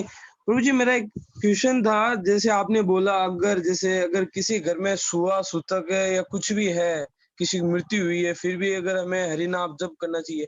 हरि नाम तो सही है प्रभु जी, जैसे लेकिन माला वगैरह तो और पूजा पाठ वगैरह ये तो अपने शास्त्रों में भी इसको मतलब इसका निषेध बताया गया, मतलब सही नहीं है 12 दिन तक। तो ये क्या वर्जित है या सही है, नहीं है, करना चाहिए? देखिए पूजा पाठ का शास्त्रों में जो विधि विधान है वो तो हम लोग वैसे भी पालन नहीं करते, क्योंकि हम लोग ने मूर्ति ला के रख लिया, फोटो ला के रख लिया, लेकिन हम लोग कितना शास्त्र जानते हैं? इस तरह पूजा करने से तो अपराध ही मिल रहा है। ये जो भगवान के विग्रह की पूजा है उसके करने के जो नियम है वो तो हम जानते ही नहीं है। कितने लोग जानते हैं? हम इस्कॉन में आके बाद में ब्राह्मण दीक्षा मिलने के बाद जो शास्त्र पढ़ते हैं देखते हैं कितने नियम है। केवल भगवान के गर्भगृह में अंदर जाने के भी कितने नियम है। हम लोग तो जस्ट उठते हैं, अगरबत्ती जलाते हैं, थोड़ा घुमाते हैं, हो गई पूजा। उसको पूजा नहीं बोलते। लेकिन ये कलयुग में प्रमुख पूजा क्या है? हरिनाम का जप। कोई भी शास्त्र में इस तरह नहीं लिखा है कि सूतक के समय माला पे जप नहीं कर सकते, कोई शास्त्र में नहीं लिखा। आप कोई भी शास्त्र उठा करके देखें, हर शास्त्र में एक बात लिखा है, हरिनाम को कभी नहीं छोड़ना। एक बार चैतन्य श्री चैतन्य महाप्रभु स्वयं टॉयलेट में जा रहे थे। तो जब टॉयलेट में जा रहे थे तो वो तो हरिनाम हमेशा करते थे, हरे कृष्ण कृष्ण कृष्ण हरे हरे, हरे राम राम राम हरे हरे। तो उनकी जिह्वा हरिनाम लेना बंद ही नहीं कर पाती थी। तो उन्होंने क्या किया, इस तरह जीभ को दांत से बंद कर, जिससे जीभ तो कंट्रोल में नहीं है, हरिनाम ले रही है, तो उसको रोक लिया। टॉयलेट में चले गए। टॉयलेट से जब बाहर निकल रहे तो एक छोटा सा बच्चा वहां खड़ा था, उसका नाम था गोपाल। वो पूछता है वहां पर आपने ऐसे जीभ क्यों बंद कर रखी?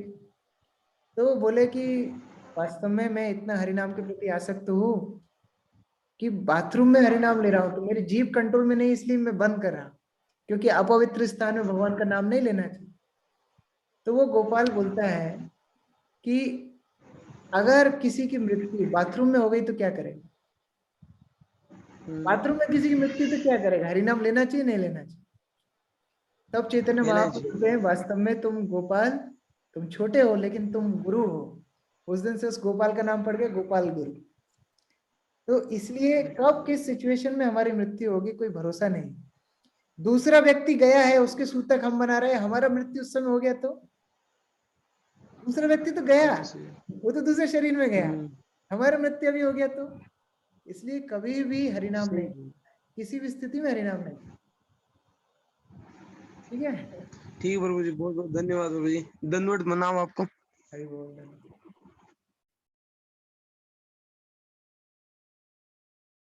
हरे कृष्ण।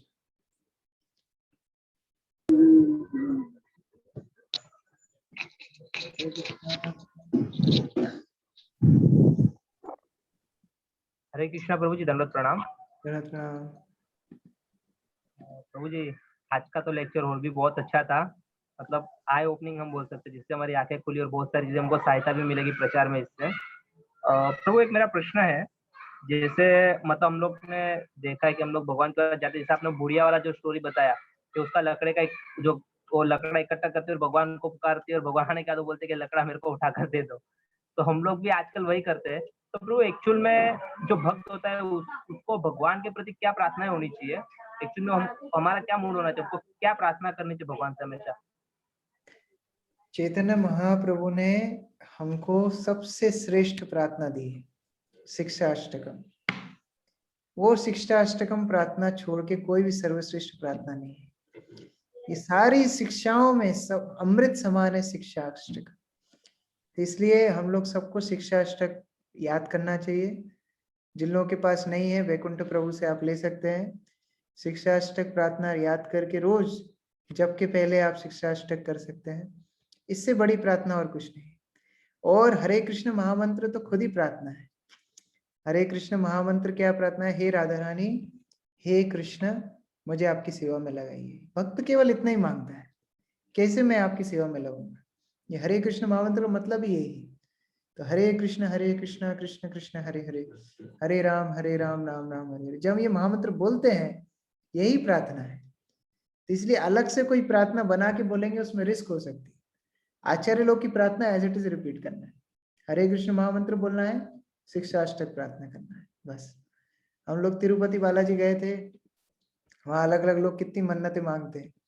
हम जो भक्त लोगों के साथ गए थे, सब ने एक साथ एक ही बात, शिक्षाष्टक प्रार्थना। ना धनम ना जनम ना सुंदरिम कविताम वा जगदीशिका, आई नंद तनुज किंकरम पतिताम वा मिश्रम। यही प्रार्थना है। शिक्षाष्टक प्रार्थना छोड़ के और कोई शेष प्रार्थना हम लोगों के लिए नहीं। तो चैतन्य महाप्रभु ने अपने उदाहरण से सिखाया है, वही हमको फॉलो करना चाहिए। हरे कृष्ण। थैंक यू प्रभु। और प्रभु और एक छोटा सा प्रश्न था, जैसे प्रभु आपने वो गोपी का जो मतलब जो जब भगवान के सिर में जब दर्द था वाली जो स्टोरी बताई, तब उस समय सब लेकिन गोपी देती है, जैसे तो गोपी दे देते हैं और बोलते हैं कि अगर हम लोग को अगर भगवान के चरणों मतलब भगवान अगर हमारे चरणों की रज देने से अगर भगवान का दर्द कुछ समय के लिए भी कम होता है, उसके लिए हम लाखों करोड़ों जन्म भी अगर नरक में सड़ेंगे तो भी हमको चलेगा कोई नहीं। तो प्रभु हम लोग भी देखते हैं, जैसे मतलब स्टोरी से थोड़ा हम लोग को भी थोड़ा कुछ समझाइए कि हम लोग को भी हमारे जीवन में क्या उतरना चाहिए, कि हम लोग को क्या, हम लोग जो टाइम देने के लिए हम लोग कंजूसी करते हैं, मतलब वो तो अपने चरणों की धूल देके नर्क में जाने के लिए तैयार, लेकिन हम लोग कुछ देने के लिए हम लोग थोड़ा हिचकिचाते हैं। जैसे हम लोग देखते हैं काफी वक्त लोग मतलब हम लोग प्रैक्टिकली हम लोग टाइम देने के लिए भी थोड़ा एक करते हैं। तो इससे हमको क्या सीखना चाहिए प्रभु? थोड़ा कुछ छोटा सा आप इससे बताओ। हमको सीखना चाहिए कि दिल्ली बहुत दूर है। इससे हमको सीखना चाहिए दिल्ली अभी बहुत दूर है। जो गोपियों का स्तर है वो तो हम एक दिन में नहीं प्राप्त कर सकते, लेकिन फिर भी कोशिश करना चाहिए। जिस तरह आचरण सिखाया है, कम से कम धीरे धीरे, जैसे जब कोई छोटा बच्चा होता है सेरेलैक खाता है, दाल का पानी पीता है, फिर थोड़ा थोड़ा कुछ खाता है, फिर धीरे थोड़ा बड़ा होता है, थोड़ा उसको फल फ्रूट मैश करके देते हैं, फिर थोड़ा बड़ा होता है, थोड़ा दाल चावल खिलाते हैं, फिर जब नौजवान हो जाते तो दाल रोटी राइस पकौड़ा सब चाहिए। तो उस तरह अभी हम लोग भक्ति में बच्चे हैं, तो थोड़ा थोड़ा प्रयत्न कर रहे हैं, लेकिन धीरे धीरे बढ़ने का प्रयास करना चाहिए, अपनी भक्ति को बढ़ाने का प्रयास करना चाहिए। एक दिन में नहीं होगा, लेकिन जब वैसे आचार्यों का उदाहरण देखते हैं, भक्तों का उदाहरण देखते हैं, तो उनसे सीखना चाहिए। हरे कृष्ण प्रभु जी। हरे कृष्ण प्रभु जी, जैसे आपने आज जो बताया उससे थोड़ा आंखें खुल गई, बराबर। जो कुछ जानकारी था वो भी मिल गया। दूसरा एक मेरा सवाल ऐसा था कि जो मुसलमान का जन्म हुआ तो उसका नाम क्या बताया था प्रभु जी? हाँ, बताया था ना, जो मुसलमान का जन्म हुआ कुछ बताया था आपने? हरिदास ठाकुर, हरिदास ठाकुर। हरिदास ठाकुर ना। अरे तो हमारे परंपरा में बहुत बड़े आचार्य हैं, उनको हम नाम आचार्य बोलते हैं। उन्होंने हमको नाम जप करना सिखाया। ये खुद के जीवन में जो 24 घंटे जप करता हो, नाम का आचार्य हरिदास ठाकुर। ओके प्रभु। हरे तो मुझे एक छोटा और प्रश्न है। हाँ प्रभु, जैसे हम लोग देखते हैं कि हम लोग भक्ति जीवन में भी ज्यादा प्रैक्टिकल होना चाहते हैं। कभी देख मतलब हम लोग देखते हैं काफी भक्तों को भी, हम लोग देखते हैं हमारे अगल बगल में जितने भक्त हैं, हम लोग ज्यादा प्रैक्टिकल होना चाहते हैं। हम लोग सोचते हैं भक्ति प्रैक्टिकल तरीके से करनी है, जितना मतलब समय मिले उतना ही करना है, बाकी सब अपने। हम लोग देखते हैं कि कुछ भक्त होते हैं मतलब प्रैक्टिकल ज्यादा चलना चाहते हैं कि हम लोग प्रैक्टिकल ही चलेंगे, और उससे क्या था प्रभु, हम लोग देखते हैं कुछ समय बाद वो जो भी प्रैक्टिकल चल रहा है, कुछ समय बाद हम देख रहे हैं कि जो भक्ति से उसका जो नाता है मतलब थोड़ा अलग हो जाता है, मतलब थोड़ा दूर हो जाता है। पहले जो सेवा करता था वो सेवाएं नहीं कर पाता है ज्यादा प्रैक्टिकल चलने के चक्कर में। तो ये सब चीजें प्रभु, इससे हम लोग को क्या सीखना चाहिए, मतलब हम लोग को प्रैक्टिकल किस वे में कैसे प्रैक्टिकल लेना चाहिए मतलब भक्ति को। आपको आपको क्या लगता है भगवत गीता में जो भगवान बोल रहे हैं, भागवत में जो उदाहरण है वो प्रैक्टिकल नहीं है क्या? प्रहलाद महाराज ने प्रैक्टिकल भक्ति नहीं करके दिखाई? क्या ध्रुव ने प्रैक्टिकल भक्ति नहीं करके दिखाई? ये माया हमको पागल बनाती है, जैसे बंदर की एकादशी है ना, उस तरह पागल बनाती है। अरे थोड़ा ये 2 घंटा जब करोगे तो बाकी काम कैसे करोगे? लाखों करोड़ों लोग कर रहे हैं, लाखों भक्त लोग जब कर रहे हैं, लेकिन हम लोग को सोचा हम 2 घंटा जब करेंगे तो कैसे होगा? एकादशी व्रत पालन करके सब भक्त लोग रह रहे हैं, हम लोग ला रहे हैं एकादशी, एकादशी करोगे तो कैसे जिंदा रहोगे? सभी कितने हजारों हजारों भक्त प्रचार में अपना टाइम दे रहे हैं, बिजनेस भी कर रहे हैं, सब जगह से सब संभाल रहे हैं। फिर हमको लगता है अरे ज्यादा उधर चले जाओगे ना तो सब धंधा पानी ठप हो जाएगा। ये माया हमको पागल बनाती है। ये प्रैक्टिकल नहीं है, भक्ति प्रैक्टिकल है, भौतिक संसार प्रैक्टिकल नहीं है। वो लोग इम्प्रैक्टिकल है, क्योंकि वो लोग किसको, ये चमड़े को सुख देने के लिए लगे हैं। ये इम्प्रैक्टिकल है, आत्मा के बारे में कोई समझ सूझी नहीं है, इसलिए ये माया के प्रलोभन होते हैं। भक्ति में जब हम कोई उत्साह के साथ प्रयत्न करते हैं ना, भगवान रास्ता बनाते हैं, भगवान हमको रास्ता बनाते हैं। क्योंकि हमारे अंदर उतनी दृढ़ता नहीं है, इसलिए हमको लगता है कुछ पॉसिबल नहीं। भगवान के प्रति जितना समर्पण रहेगा ना, भगवान उतना रास्ता क्लियर करेंगे। उतना टाइम आपका 24 घंटे का टाइम आपको लगेगा अरे ये तो 50 घंटे है मेरे दिन, क्योंकि भगवान है कालोस्मी, भगवान समय है। भगवान अपने भक्तों के लिए समय का विस्तार कर देते हैं। उनके दिन, एक दिन में इतना काम भक्त लोग कर लेते हैं जो नॉर्मल आदमी 5 दिन में नहीं कर पाते। लेकिन नॉर्मल आदमी को क्या भगवान बोलते हैं, जो मुझे चीट करना चाहता है उसके लिए मैं सबसे बड़ा चीटर भी हूँ, जो मुझे धोखा देना चाहता है मैं सबसे बड़ा धोखा भी हूँ, उनके लिए छलिया भी हूँ। तो वो लोग भक्ति से टाइम बचाना चाहते हैं ना, उनके पूरे दिन में कुछ काम नहीं होता है, पूरे दिन भर कुछ काम नहीं होता है। तो इस तरीके से हम भगवान को पागल बनाएंगे तो खुद ही पागल बन जाएंगे। तो इसलिए भक्ति प्रैक्टिकल है, जितना समर्पण हम रखेंगे भगवान रास्ता दिखाएंगे। हरे कृष्ण। आशीष प्रभु। हरे कृष्ण प्रभु जी। हरे कृष्ण। प्रभु जी मेरा एक्चुअली 2 क्वेश्चन था। एक क्वेश्चन प्रभु जी, आपका वो जो गुरु का सेमिनार है पांडव सेना में, वो मैं सुन रहा था, तो उसमें मेरे मन में एक क्वेश्चन आया, जैसे गुरु का जो इम्पोर्टेंस है आपने बताया, और हमें कोशिश क्या, मैं बिल्कुल गुरु अपराध नहीं करना चाहिए। प्रभु जी मुझे आवाज आ रही है,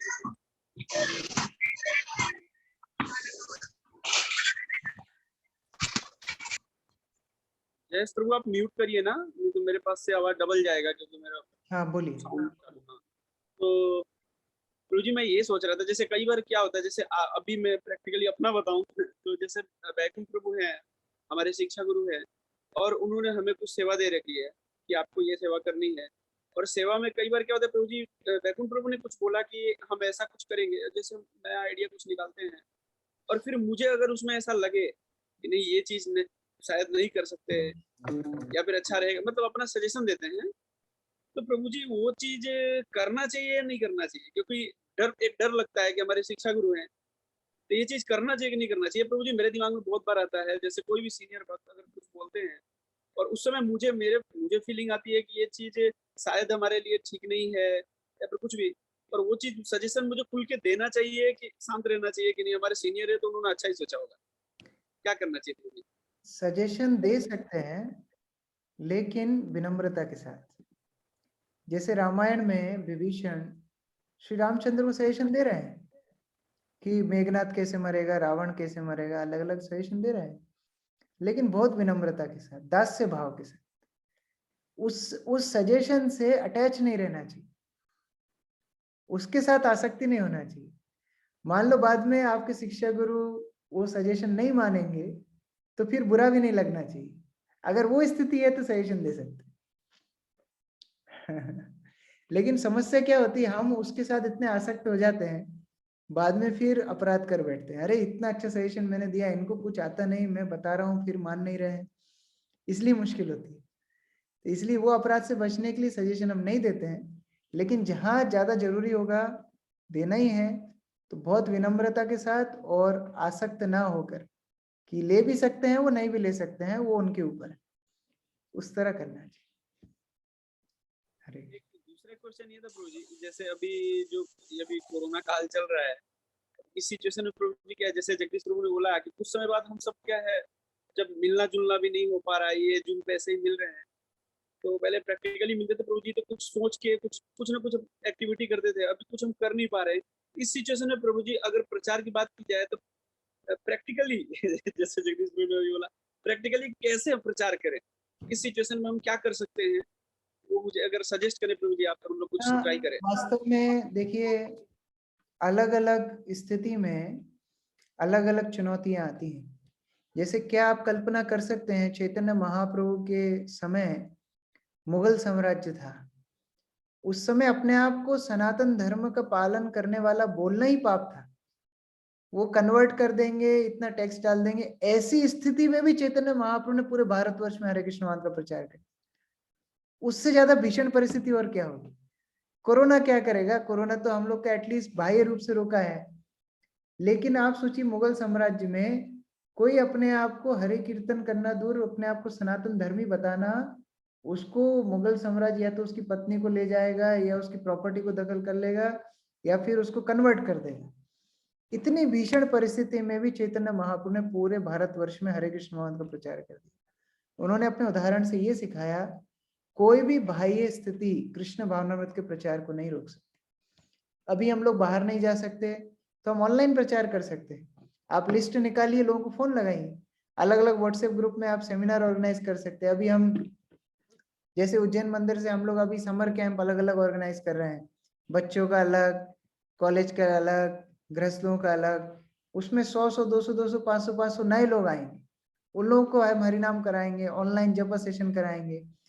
कोई भी बाह्य स्थिति ये हरे कृष्ण महामंत्र प्रचार को नहीं रोक सकती, कोई भी परिस्थिति नहीं रोक सकती। हम लोगों को बस बहाने नहीं देना है, कोई ना कोई प्लान करके प्रचार करना है। बहुत तरीके हैं प्रचार करने के, अभी हमारे पास समय है, शक्ति है, बुद्धि है, बैठ करके प्लान करना कैसे प्रचार को आगे बढ़ा सकते हैं। जैसे अलग अलग स्त्रोत्र से डायरेक्टरी मिल जाती है, लोगों के कांटेक्ट मिल जाते हैं, बहुत सारे व्हाट्सएप ग्रुप है, फेसबुक है, इंस्टाग्राम है, यूट्यूब है, कितना कुछ है। हम प्लान करके यदि करेंगे प्रचार को आगे बढ़ा सकते हैं, कोई परिस्थिति प्रचार को रोक नहीं सकती। इसलिए हम लोग को इससे ज्यादा कि क्या मुश्किल है उसको सोचने से ज्यादा ये सोचना है कि प्रचार के हम और क्या क्या तरीके अपना सकते हैं, तो जरूर कोई रिजल्ट आएगा। आप लोग मीटिंग कर सकते हैं वैकुंठ प्रभु के साथ, एक साथ मिलके अलग अलग सजेशन ब्रेनस्टॉर्मिंग कीजिए, किसका क्या आइडिया है, कौन कैसे प्रचार करना चाहता है। कुछ नहीं तो अपने सबके घरों में अपने अपने परिवार लोग, कम से कम सबके फैमिली इंडिया में तो बड़ी होती है, बुआ फूफा मामा मामी, सबको फोन लगा लगा के थोड़ा प्रचार कर सकते। तो अगर एक व्यक्ति 10 आदमी को जोड़ेगा, लॉकडाउन के समय आप 20 आदमी 200 लोग का ग्रुप बना सकते हैं। तो जब लॉकडाउन खुल जाएगा तो आपके प्रोग्राम के लिए सेंटर छोटा पड़ जाएगा, फिर बड़ा सेंटर बनाना पड़ेगा तो इसलिए अभी का टाइम यूज कीजिए, कैसे प्रचार को आगे बढ़ा सकते हैं। हरे कृष्ण। थैंक यू प्रभु जी, thank you very much. Hare Krishna, धन्यवाद, प्रणाम। हरे कृष्ण। प्रभु जी, आप कर्दम मुनि और भगवान कपिल देव के बारे में बताए। तो कपिल देव जब भगवान जब अवतार लेके आए तो कर्दम मुनि उसका परिक्रमा करके निकल गए थे। तो कर्दम मुनि का जो निकलना था गलत था, या क्योंकि कर्दम मुनि भी तो भगवान का शुद्ध भक्त थे, फिर ऐसा क्यों किया देखिए भगवान के छोड़कर? कई बार भगवान के शुद्ध भक्त इस तरह कोई काम करते हैं हम लोग को सिखाने के लिए। जैसे भीष्म पितामह कौरवों की तरफ से लड़ाई क्यों कर रहे हैं? शुद्ध भक्त है, हमको सिखाने के लिए कि कोई चाहे कितना भी शुद्ध हो, कितना ही बड़ा हो, यदि अधर्म की तरफ रहेगा तो उसका नाश होगा। उसी तरह कर्दम मुनि सिखा रहे हैं, देखो भगवान का अवतार मेरे घर में हुआ, मैं छोड़ के जंगल चला गया, लेकिन क्रेडिट किसको मिला? देवहूति को। आज पूरी भागवत में देवहूति और कर्दम के बीच में एक कन्वर्सेशन है। देवहूति को देवहूति और कपिल मुनि के बीच में कन्वर्सेशन। देवहूति को कपिल मुनि सुंदर भगवत भक्ति की शिक्षाएं दे रहे हैं, जो कर्दम मुनि को मिल सकती थी अगर कर्दम मुनि रुकते थे।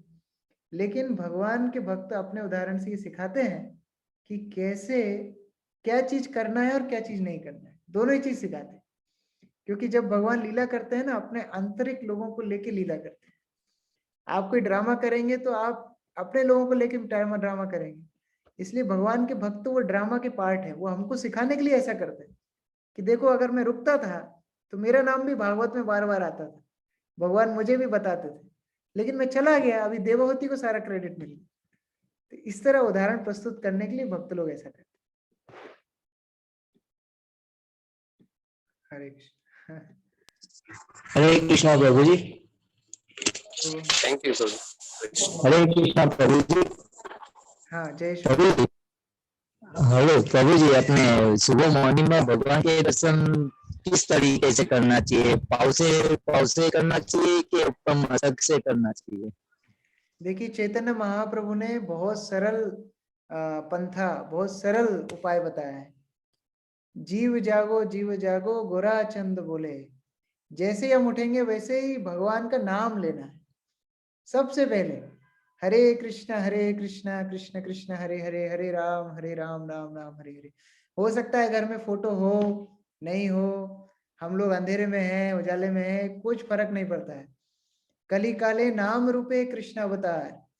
कलयुग में भगवान श्री कृष्ण का अवतार हुआ है नाम के रूप में। नाम से बड़ा और कुछ नहीं है, भगवान के नाम से बड़ा कुछ भी नहीं है। तो सबसे पहले उठ के भगवान का नाम लेना ही सफिशिएंट। तो इसलिए भगवान का नाम लेना है। सब कुछ इसमें, या होइते सर्व सिद्धि होई बे तुम्हार, सारी सिद्धियां इस नाम में है। तो इसलिए केवल भगवान का नाम लेने से भगवान का दर्शन होता है। हरे कृष्ण।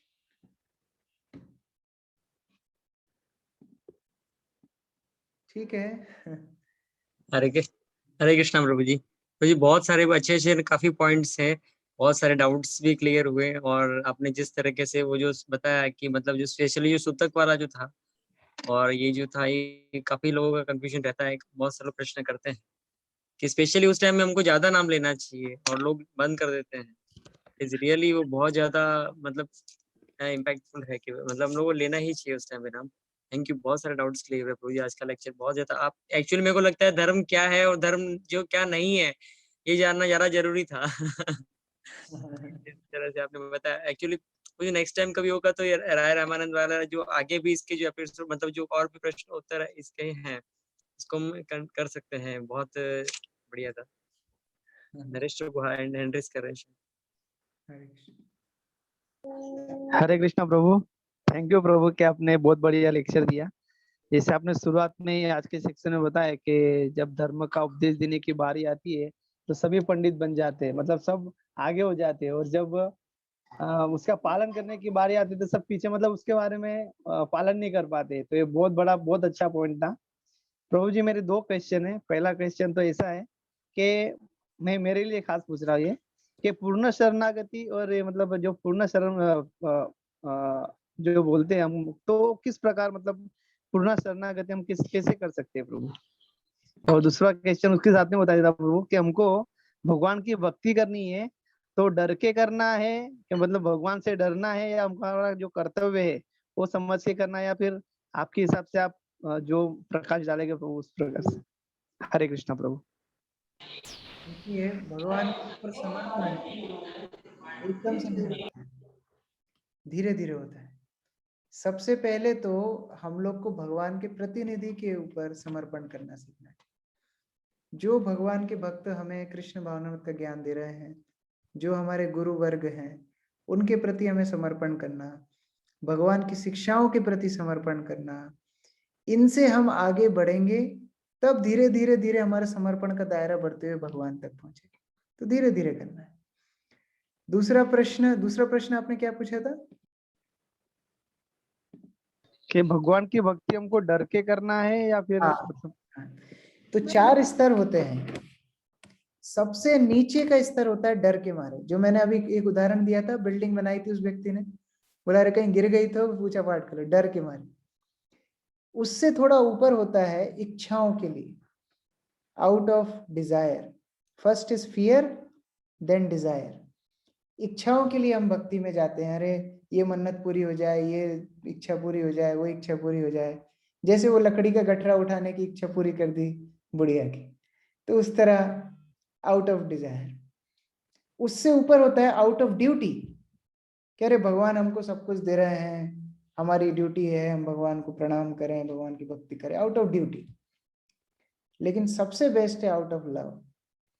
जैसे वृंदावन में माता यशोदा को, नंद महाराज को ये मालूम भी नहीं है कि कृष्ण भगवान है। उनके सामने कृष्ण पूतना का वध करते हैं, कृष्ण इतने राक्षसों को वध करते, फिर भी उनको ये लगता है कि नहीं, ये तो कोई देवी देवता कृष्ण को बचा रहे हैं, वास्तव में हमारा लाला बहुत स्पेशल है, वो हमारा बहुत प्रिय है। इस तरह उनका प्रेम कृष्ण के लिए अहेतु की प्रेम है, उसमें कोई हेतु नहीं है कि अरे कृष्ण से हमको ये मिलेगा वो मिलेगा। बिना किसी कैलकुलेशन के प्रेम और केवल प्रेम, ये शुद्ध भक्ति होती है। तो अंधा मामा से खड़ा मामा अच्छा, शुरू तो करना चाहिए, चाहे डर के मारे हो, चाहे इच्छा के मारे हो, चाहे ड्यूटी के लिए हो, लेकिन धीरे धीरे धीरे शुद्ध स्तर पे जाना चाहिए। हरे कृष्ण। थैंक यू प्रभु जी, धन्यवाद। यस प्रतीक प्रभु बोल सकते हैं।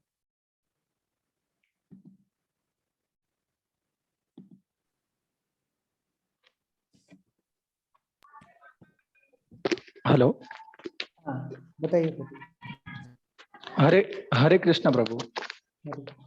प्रभु मेरा एक क्वेश्चन था प्रभु, कभी था प्रभु हम लोग किसी काम के लिए स्पेसिफिकली उठते तो हैं दृढ़ निश्चय करके कि नहीं ये करना है तो करना है, बट प्रभु फोकस भी करते हैं, लेकिन वो फोकस कब डिस्ट्रैक्शन में चेंज हो जाता है प्रभु पता भी नहीं चलता है। तो फोकस पे कैसे टिके रहे प्रभु, मेरा ये डाउट है। देखिए कोई भी चीज, ये प्रकृति का नियम है, ऊपर से नीचे जाती है। कोई भी चीज, आप गेंद को ऊपर लगिए, छोड़ेंगे नीचे जाएगी, ये नियम है। पानी ऊपर से नीचे लुढ़कता है, इसी तरह डिटर्मिनेशन भी नीचे जाती है, हमको बार बार उसको ऊपर चार्ज करना पड़ेगा। जैसे आपका मोबाइल है, आप डेली उसको चार्ज करते हैं नहीं करते हैं? बैटरी खत्म होती है, आप डेली चार्ज करना पड़ता है। अब कोई मोबाइल का बैकअप है 2 घंटा, तो उसको 2 घंटे बाद चार्ज करना पड़ेगा। और कोई कोई मोबाइल ऐसा होता है जिसका बैटरी गया होता है, उसको हमेशा ही चार्जिंग पे लगा के बात करनी पड़ती है। तो उस तरह जिसकी जितनी डिटर्मिनेशन पावर है उसके हिसाब से उसको इनपुट लेना पड़ेगा। तो कोई कोई 1-2 लेक्चर सुन के ही भक्ति में बहुत आगे बढ़ जाते हैं, डिटर्मिनेशन लेवल बहुत हाई होता है। कोई कोई डेली सुनना पड़ता है, कोई कोई हमेशा सुनना पड़ता है। इसलिए हमारी भागवत में क्या बताया है, नित्यम भागवत सेवया, हमेशा ही ऐसी इंस्पायरिंग भागवत, ऐसी इंस्पायरिंग भगवान की लीलाएं, श्रील प्रभुपाद के इच्छाओं के अनुसार जो उन्होंने निर्देश दिए हैं, उनको पढ़ना, सुनना, समझना नित्य रूप से इम्पोर्टेंट है। कभी हम बोलेंगे अरे आज क्लास अटेंड कर ली, अभी 2-3 संडे थोड़ी छुट्टी मारता हूँ, तो फिर भक्ति होगी नहीं। नित्य रूप से हमेशा, क्योंकि चार्जिंग की जरूरत है हमको, जितना चार्जिंग बैकअप हमारा है उतना हमको लगेगा ही। इसलिए रोज प्रभुपाद की पुस्तक पढ़ना है, रोज भगवान का नाम लेना है, और जब भी इस तरह एसोसिएशन होता है, एसोसिएशन के लिए ग्रीडी होना है, तो तब हमारी चार्जिंग बैटरी हमेशा हाई रहेगी, हम डिटर्मिनेशन रख पाएंगे। नहीं तो ये प्रकृति का गुण है, नीचे गिरेगा ही गिरेगा। थैंक यू प्रभु जी, हरे कृष्णा।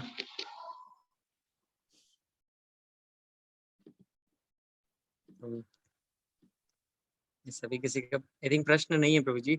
हम लोग फाइनली आपको बहुत अच्छे से थैंक्स बोलना चाहते हैं कि आपने सही में आपने इतना अच्छा समय निकाल के 2 दिन का सेशन हमको दिया है। प्रे करते हैं कि इस बार जल्दी ही 1 महीने के अंदर ही वापस से मतलब next first week of June के अंदर हम लोग एक अच्छा सेशन रख सकते हैं। Thank you so much. I think जितने भी लोग अटेंड कर रहे हैं अभी, ये सब जो अभी जितने अभी जो टिके हुए हैं 20 लोग जो हैं, ये सब रेगुलर वाले हैं और बहुत अच्छे से अपनी भक्ति का मतलब प्रयास कर रहे हैं। स्पेशली प्रभु जी आपने जो भी बोला था कि जैसे हम जो प्रभुपाद ने से बताया कि हम बाहर जो लोग 15-16 घंटे जाके भक्ति करते हैं या फिर मतलब नगर संकीर्तन के लिए जाते हैं, तो मैं ये खाली बताना चाहता हूँ कि जैसे हमारे बीच अभी जिन्होंने प्रश्न किया था, ये प्रवीण सोनवने प्रभु हैं। हम लोग नगर संकीर्तन करने गए थे फरवरी में, तभी से जुड़े हैं और अभी मतलब 2 माला चालू भी कर दिया इन्होंने। बहुत तो अच्छा। नगर संकीर्तन इतना पावरफुल है, प्लस उसके अलावा एक यतीश प्रभु भी इस ग्रुप में है, अभी शायद हैं कि निकल गए होंगे, थे अभी सुन रहे थे। वो भी इसी तरह से मतलब हम लोग 3 संडे हम किए, लेकिन उसके अंदर मतलब इतना 2 व्यक्ति हमारे पास जुड़े और 2 जन अभी जप कर रहे हैं। तो मैं ये खाली ये अब मेरे को रिवाइज हुआ है कि मतलब इतना पावरफुल है ये प्रभुपाद ने जो हमको दिया है नगर संकीर्तन, कितना बढ़िया है। तो ब्लेसिंग दीजिए कि हम लोग अच्छे से इसको कर सकें। आप गुरु महाराज के साथ में इतना रहे हैं, आपका पूरा एम्पावर है हम सबको कि हम लोग अपना प्रयास कर सकें। थैंक यू सो मच प्रभु जी। थैंक यू वेरी मच प्रभु। हरे कृष्णा। जगत गुरु श्री प्रभुपाद की जय। जय की जय। जय गो प्रेमानंदे। हरे कृष्ण।